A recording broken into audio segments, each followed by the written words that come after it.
Dear students, we are going to start motion in a plane. As you already know, the definition of motion, the change in a position, the change of position of a body, ठीक है, during a time interval of time is called motion. With respect to time, the change in position of an object with respect to time is called motion. इसमें हम पढ़ेंगे scalar and vector. Scalar is that quantity in which only magnitude is required, जैसे आपका mass है, time है. Vector quantity is that quantity in which magnitude as well as direction both will be required. ठीक है, vector का कोई example दीजिए. जैसे मोमेंटम है, आपका एक्सेलरेशन है, वेलोसिटी है, फोर्स है. क्लियर. तो बच्चों यहाँ पे दिया है फिजिकल क्वांटिटीज विच है ओनली मैग्नीट्यूड, जिसमें केवल मैग्नीट्यूड की आवश्यकता होती है. मैग्नीट्यूड किसको कहते हैं? परिमाण को. बट नो डायरेक्शन, उसमें डायरेक्शन की ज़रूरत नहीं पड़ती. जैसे टेम्परेचर आपका स्केलर है, मास स्केलर है, लेंथ स्केलर है, टाइम स्केलर है, वर्क भी स्केलर है. वर्क पे प्लीज़ पे अटेंशन. वर्क में कन्फ्यूज़न हो जाता है क्योंकि W इज इक्वल टू होता है F इंटू एस. इसमें F आ रहा है, फोर्स आ रहा है, तो कहीं फोर्स की वजह से आप इसको वेक्टर में न डाल दें. क्लियर है. तो इसलिए वर्क आपका स्केलर है. The rules for combining scalar, scalar को जोड़ने का जो नियम है वो सिंपल है. जैसे अलजेब्रा में आप ऐड करते हैं, सब्ट्रैक्ट करते हैं, मल्टीप्लाई करते हैं, वो डिवाइड करते हैं, सेम क्या नाम है इसमें भी वही होगा. उसके बाद the quantities with same units can be added और subtracted but the quantities of different units can be multiplied और डिवाइड. कर है कि जो राशियां हैं, क्वांटिटीज़ हैं, सेम यूनिट की जो क्वांटिटीज़ है उनको हम ऐड कर सकते हैं या सब्ट्रैक्ट करते हैं. But the quantities of different unit, लेकिन अगर यूनिट अलग अलग हो तो कैन बी मल्टीप्लाइड और डिवाइडेड, तो उनको मल्टीप्लाई किया जा सकता है या डिवाइड किया जा सकता है. वेक्टर क्वांटिटीज़ क्या है बच्चों? These are the physical quantities. ये वो फिजिकल क्वांटिटीज़ है विच है बोथ मैग्नीट्यूड, जिसमें दोनों होता है, मैग्नीट्यूड भी होता है और डायरेक्शन भी होता है. इसमें एक खास बात यह है कि ये ओबे करता है, पालन करता है, फॉलो करता है ट्रायंगल और पैरेललोग्राम का जो लॉ है. हम आगे पढ़ेंगे इसके बारे में. इजी क्या है? डिस्प्लेसमेंट. डिस्प्लेसमेंट के बारे में आप जानते हैं कि डिस्प्लेसमेंट क्या है? ऑब्जेक्ट का एक पार्टिकुलर डायरेक्शन में जो मूवमेंट होता है. ठीक है. और डिस्प्लेसमेंट का formula, displacement is equal to what? Displacement क्या है? जैसे डिस्टेंस क्या है? डिस्टेंस से एक पाथ लेंथ है, पाथ लेंथ है. बट डिस्प्लेसमेंट क्या है? एक पार्टिकुलर डायरेक्शन में पाथ लेंथ को डिस्प्लेसमेंट कहते हैं. एक्सेलरेशन के बारे में जानते हैं कि अच्छा, डिस्प्लेसमेंट को डेल्टा एक्स से डिनोट करते हैं, याद है? डेल्टा एक्स को. एक्सेलरेशन को किससे डिनोट करते हैं? स्मॉल ए से. स्मॉल ए की वैल्यू क्या होती है? V minus U upon T. Change in velocity, change in velocity. अब इस पर चेंज इन स्पीड मत बोलिएगा, क्या बोलेंगे? Change in velocity. अच्छा, वेलोसिटी और स्पीड में डिफरेंस है. Speed is scalar and velocity is vector. Speed is equal to distance upon time and velocity is equal to displacement upon time. But लेकिन दोनों की यूनिट सेम है. दोनों की यूनिट क्या है? स्पीड की यूनिट मीटर पर और एक्सेलरेशन की यूनिट, बहुत अच्छा, मीटर पर सेकंड स्क्वायर है. तो ये वेलोसिटी, मोमेंटम के बारे में बोला गया था. मोमेंटम जो होता है बच्चों, मास इंटू वेलोसिटी होता है, मास इंटू वेलोसिटी होता है, जिसको mv कहते हैं, m इंटू वी, मोमेंटम. ठीक है. p is equal to m into V. Force हो गया, फोर्स m इंटू ए होता है. फोर्स का डायमेंशनल फार्मूला मालूम है? हाँ, बहुत अच्छा, MLT माइनस 2. याद है सकलन? तो मुझे याद है. Vector is represented by a bold face. Vector को हम बोल्ड फेस से दर्शाते हैं. And also by an arrow, और उसके ऊपर, लेटर के ऊपर क्या डाल देते हैं? एक एरो डाल देते हैं. जैसे FAB बोल्ड में लिखिए, या उसके ऊपर एक एरो दिखा दीजिए. आगे बढ़े, चलिए.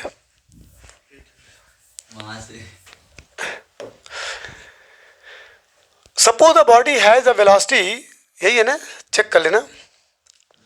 ऐसा ना हो कि क्या नाम है हम कोई और पेज खुल जाए।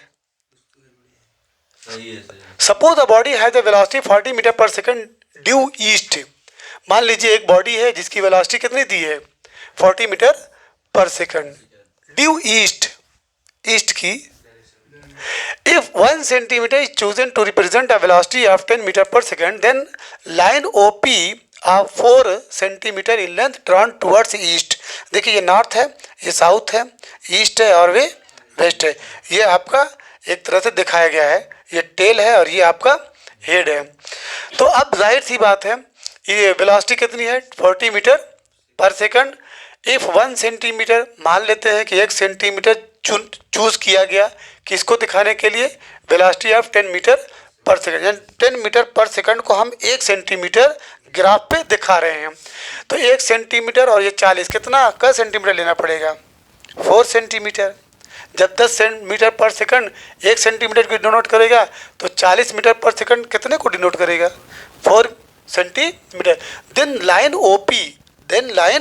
OP is of 4 centimetre in length drawn towards east. देख रहे हैं 1 2 3 एंड 4 ईस्ट की तरफ ये शो किया गया है। तो the body that is 40 metre per second, the point P is called head. इस पॉइंट को हम क्या कहेंगे हेड कहेंगे और इस पॉइंट को क्या कहेंगे टेल कहेंगे। तो the point P is called head और टर्मिनल पॉइंट इसको क्या बोलेंगे टर्मिनल पॉइंट या हेड बोलिए। एंड पॉइंट O और पॉइंट O जो जहाँ से स्टार्ट हुआ है उसको टेल कहेंगे या initial point of the vector OP। The length of the line give the magnitude. ये जो लाइन है उसकी जो लेंथ है उसी का नाम क्या है magnitude. And arrow head give the direction, और जो एरो हेड है एरो का जो डायरेक्शन है वो क्या दिखाई देगा डायरेक्शन किसका डायरेक्शन, हाँ वो जो लेंथ जा रही है उसके डायरेक्शन को शो करेगा। अब इसके बाद बच्चों एक है पोलर वेक्टर एक्सियल वेक्टर। ये वेरी इंपॉर्टेंट नहीं लेकिन डिफिनीशन जान लीजिए।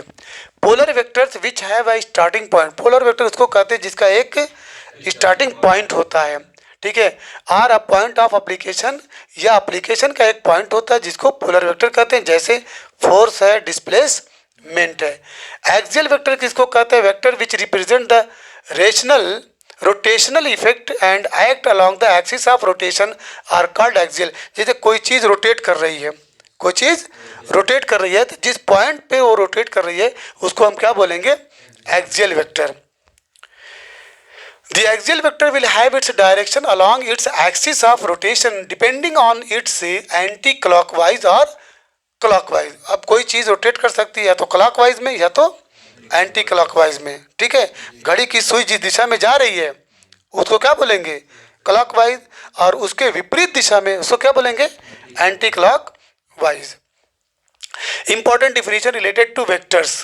पहली चीज मॉडुलस, ये वेरी वेरी इंपॉर्टेंट है, ठीक है।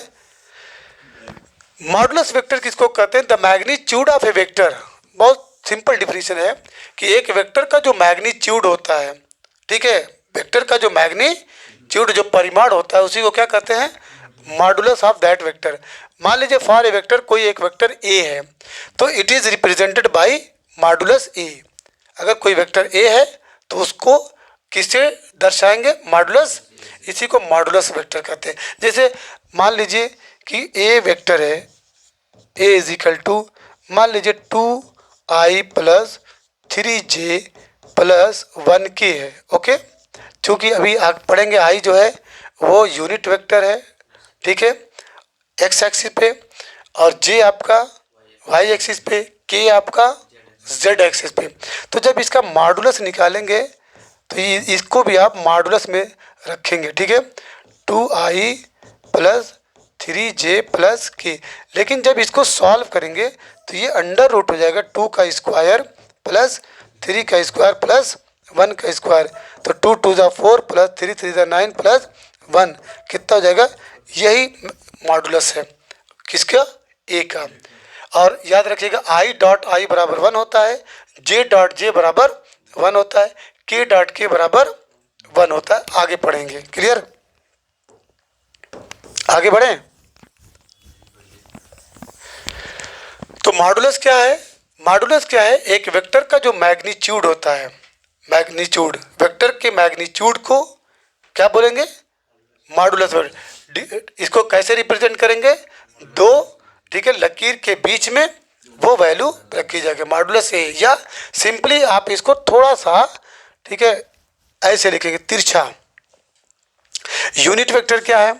A vector having magnitude equal to unity, मतलब एक ऐसा वेक्टर जिसका मैग्नीट्यूड क्या है? वन, वन, जिसकी वैल्यू क्या है? वन है, उसको यूनिट वेक्टर कहते हैं। कंफर्म? मतलब जिसका रिजल्ट क्या आ जाए?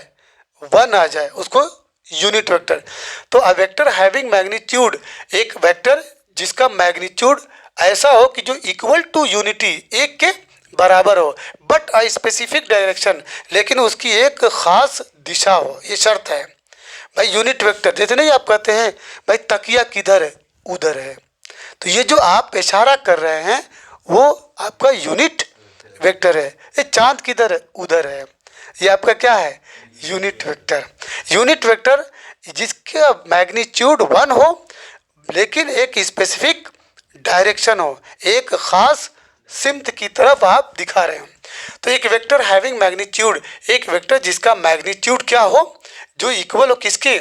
वन के, बट अ स्पेसिफिक डायरेक्शन, लेकिन उसकी एक स्पेसिफिक डायरेक्शन हो, उसको यूनिट वेक्टर कहते हैं। यूनिट वेक्टर को ए को हम ऐसे लिखते हैं, ए के ऊपर कैप, ए के ऊपर ऐसे, मान लीजिए ये है, ये यूनिट वेक्टर है, लिख करके उसके ऊपर, हाँ मान लीजिए ये है, ये कैप, ये यूनिट वेक्टर का सिंबल है। समझ में आया? तो unit vector of A is written as, इस तरीके से रीड, इसको पढ़ेंगे क्या? एक कैप, क्या पढ़ेंगे? एक cap. A unit vector of A is written, हो गया। इट इज रिप्रेजेंटेड एज, अब देखिए ये ना भूलिएगा, ठीक है, एक कैप, एक cap is equal to A by modulus A, एक cap is equal to A by modulus A. Confirm? जैसे मैं एक छोटा सा एग्जांपल दूं, मान लीजिए A, vector A is equal to, ठीक है, vector A is equal to मान लीजिए 5i हो, तो unit vector A is equal to formula है ये बाई, ओके, कंफर्म? ये क्या 5i है, इसको क्या कहते हैं? ये √25 हो जाएगा, बोलिए। तो 5i बटा ये 5, तो मिला क्या? i, एक unit direction, unit direct. Confirm?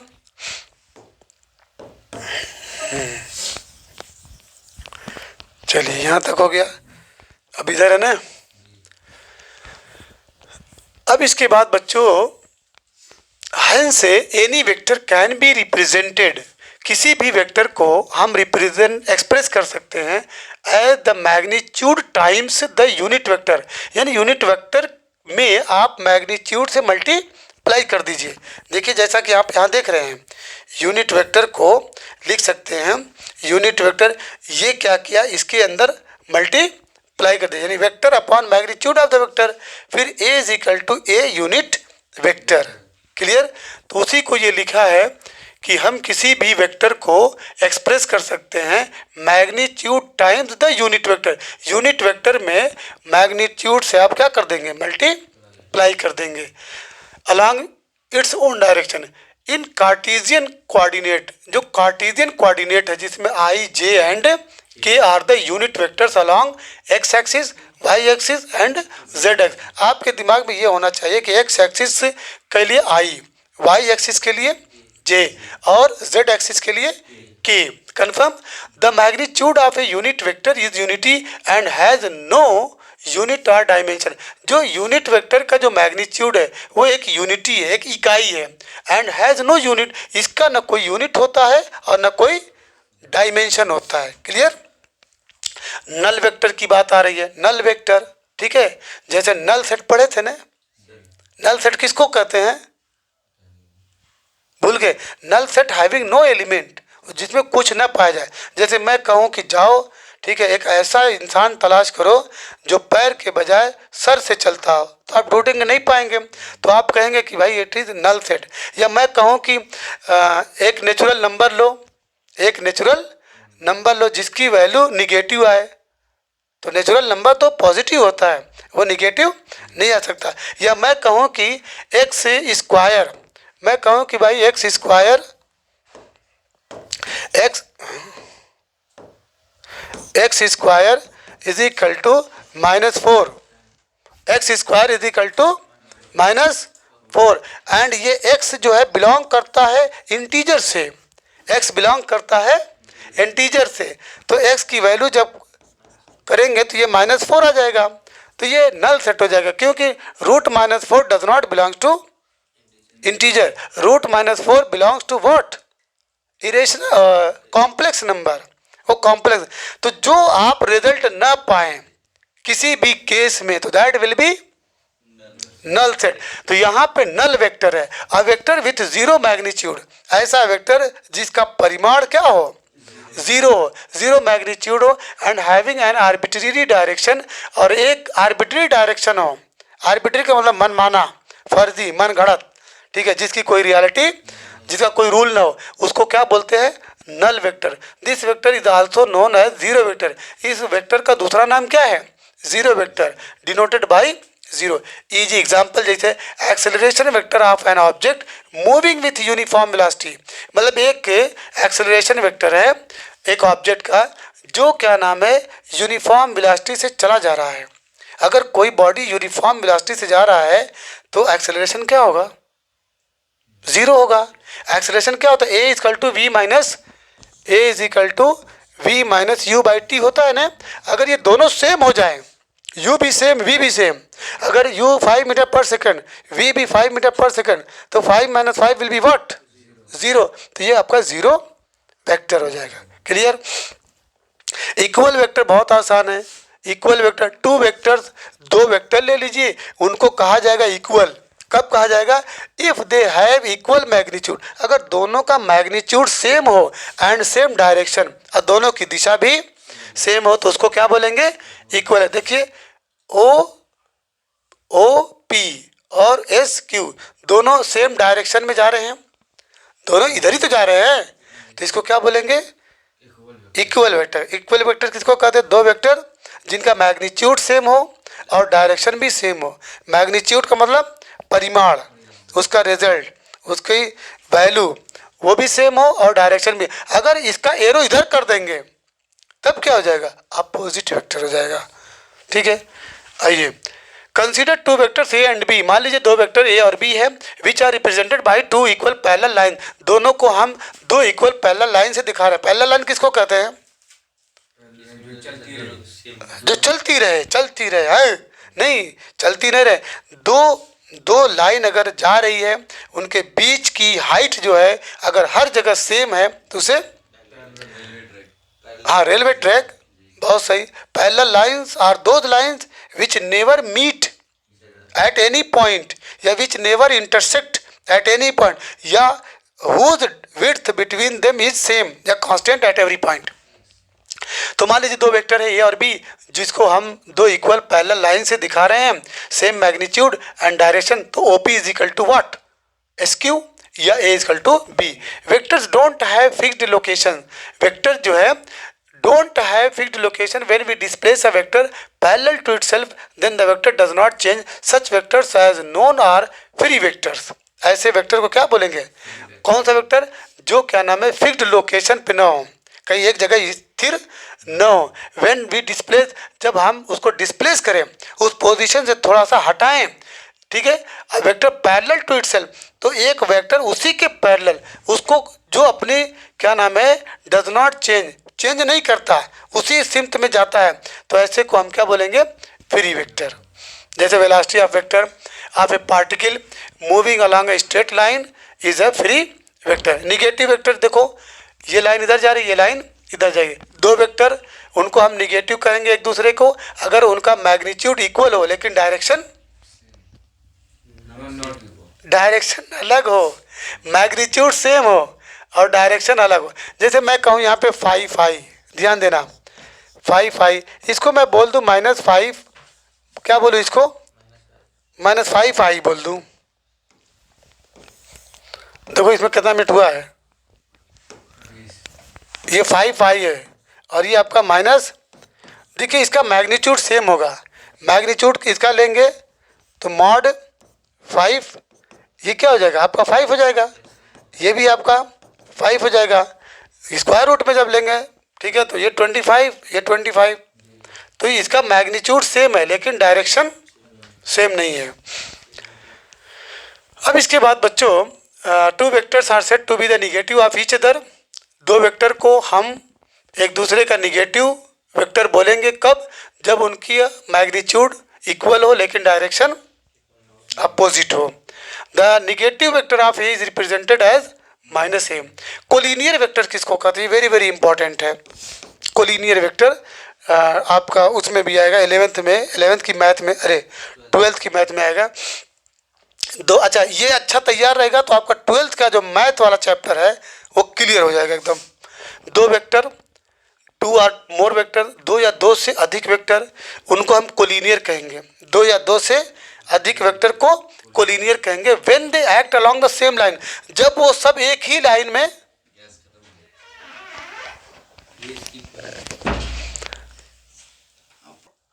हाँ बच्चों, कोलिनियर वेक्टर से, कोलिनियर देखिए इंपॉर्टेंट है, 2 और मोर वेक्टर, 2 या 2 से ज़्यादा वेक्टर को हम कोलिनियर कहेंगे कब, जब वे act along the same line, same line पे काम कर रहे हों और पैरेलल लाइन, या पहले यहाँ पे देखिए सेम लाइन है ना, ए और बी एकदम उसी लाइन पे, जिस लाइन पे बी जा रहा है उसी लाइन पे ए जा रहा है। यहाँ पे देखिए पैरेलल है, बी नीचे है ए ऊपर, ये पैरेलल है, यानी इन दोनों के बीच की जो दूरी है सेम है।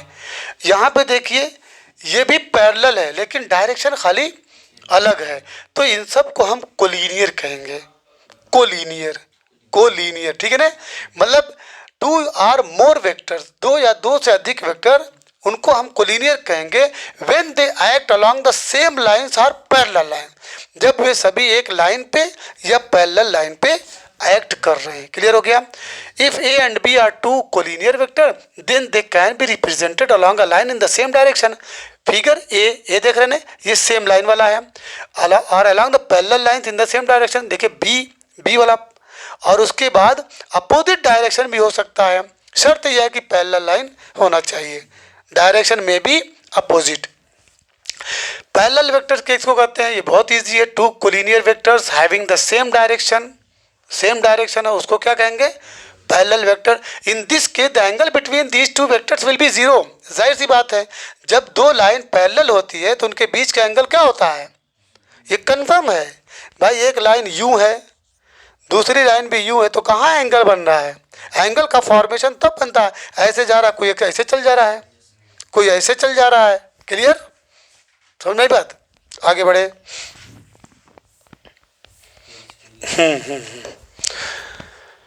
इसके बाद है एंटी पैरेलल। एंटी पैरेलल के बारे में जानते ही हैं, ठीक है।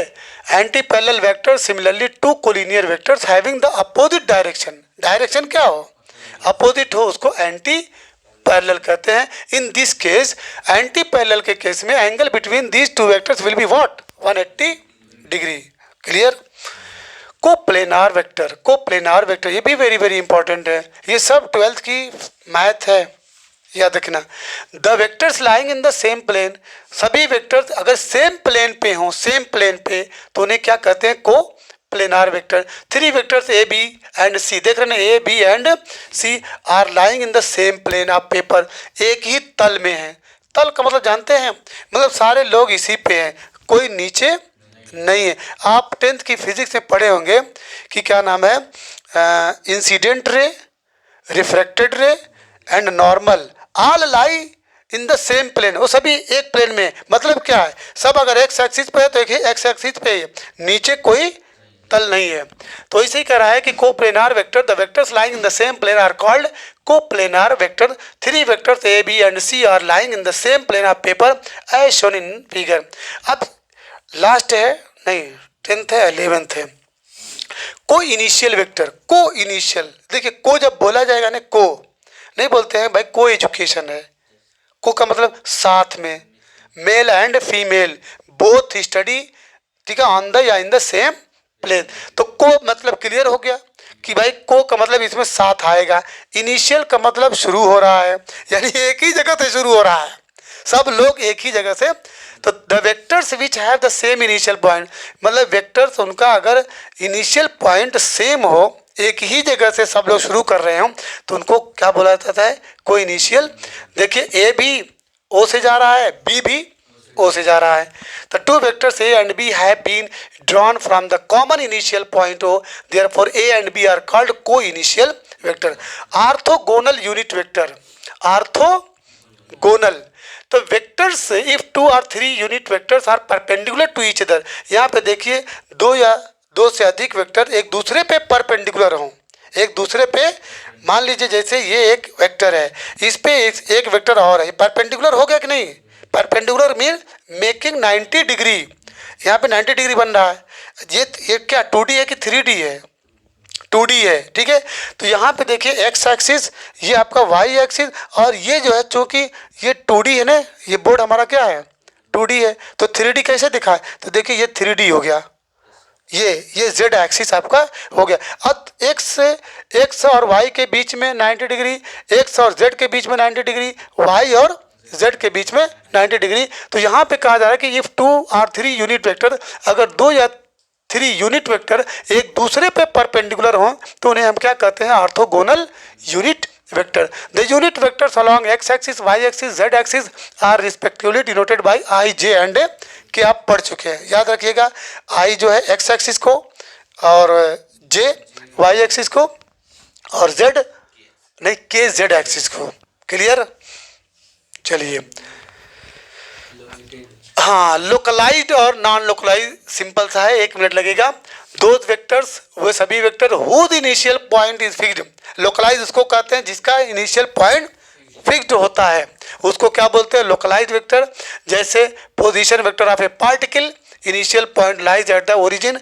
नॉन लोकलाइज किसको कहते हैं, दोज वेक्टर, वे सभी vector whose initial point is not fix, जिसका इनिशियल पॉइंट फिक्स्ड नहीं होता, उसको हम नॉन लोकलाइज्ड वेक्टर कहते हैं। जैसे वेलोसिटी वेक्टर, इसमें velocity vector of a particle moving along a straight line. Clear हो गया। अब हम लोग पढ़ेंगे पोजीशन एंड डिस्प्लेसमेंट वेक्टर, ठीक है, टुमारो, ठीक है। We will study from position and displacement vector and onward on tomorrow.